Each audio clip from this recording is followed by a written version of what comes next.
Hello everyone, this is Marcy and welcome back to another video.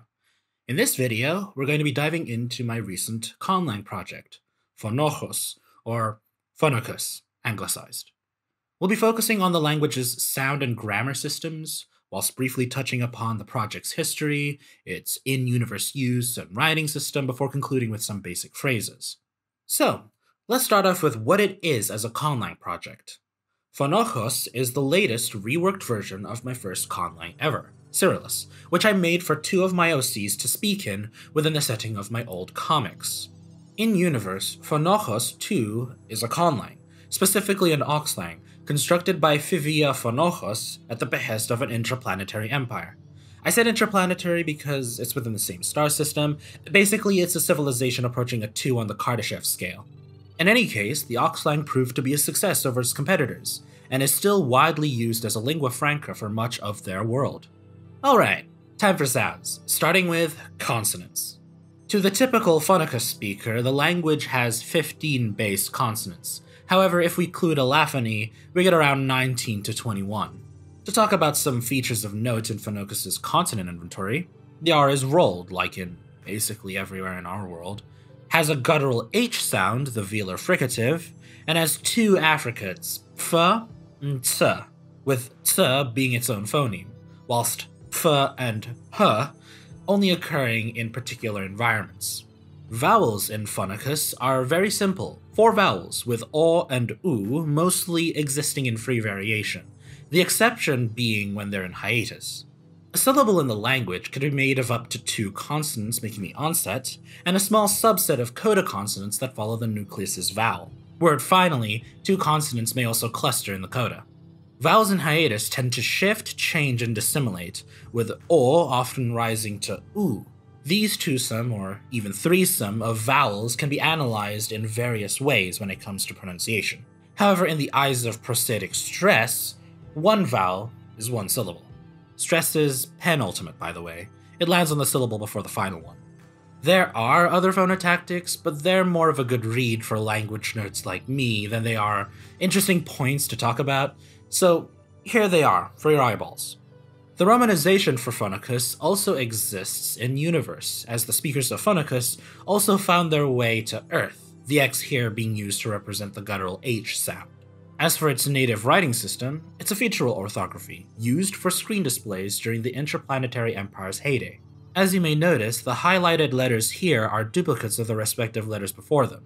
Fonnocus speakers don't need the distinctions that are in the romanizations. It exists in said romanization for non-native speakers to match how Fonnocus is pronounced. Alongside these letters, there are also accented vowels to delineate stress, punctuation markers, and even a base 6 number system. But that's getting a bit far from the language's internal system, so let's resume with syntax. Fonnocus is SOV, with auxiliary particles going after the subject if there are any. More on that later.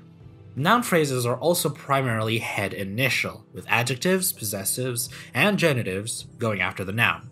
Articles and demonstratives. Partitive for parts, sets, segments of something. Definitive for definiteness, and the proper noun marker for names.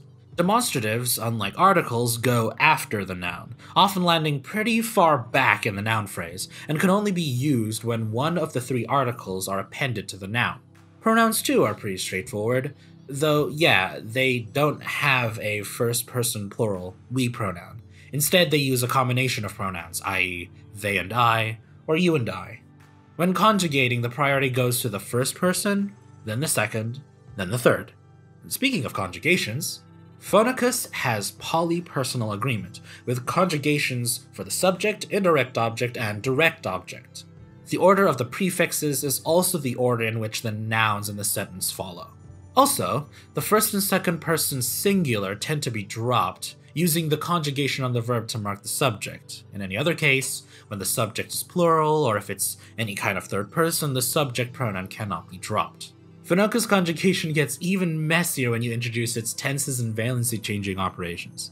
Now this table may look intimidating, but fret not.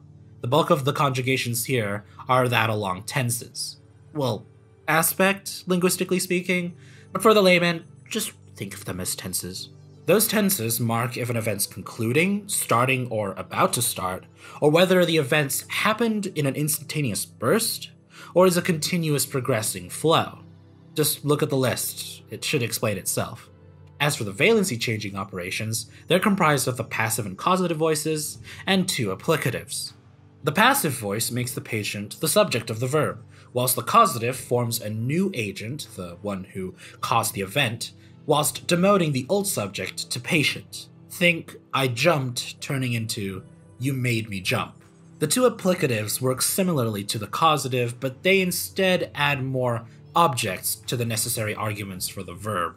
The comitative can be translated with the preposition with, signifying instruments or accompaniment, whereas the benefactive can be translated with for or towards. This is more so the general applicative for y'all linguistic nerds out there. An example of these operations in action would be the verb to throw something at someone. It starts with the verb to fly. Using the causative, it becomes to throw something, literally to make something fly. Then using the benefactive applicative, it becomes to throw something towards someone. Whew. To cool down from all that verby, languagey talk, let's talk about the last part of Fonnocus's verbal grammar, modal auxiliaries.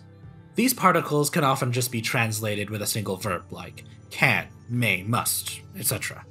As mentioned in the syntax section, they go directly after the subject. If the subject is dropped, then it's the first word of the sentence. And that should wrap up all of Fonnocus's main internal linguistic systems. This version is still pretty young, and perhaps in the future I'll be tweaking some things, but for the most part, this is how the language works. I'll probably put a lexicon somewhere online, Tumblr likely. But before I go, I did say I'll be giving y'all some simple phrases. So, here you go. Tourist Fonnocus. Shaza. Dosidica. Najlokso. Marsi, somejos krecao. Fonòxos in chanieba urshotsabel. Hanaps luatso. And finally, Shwof torcaras.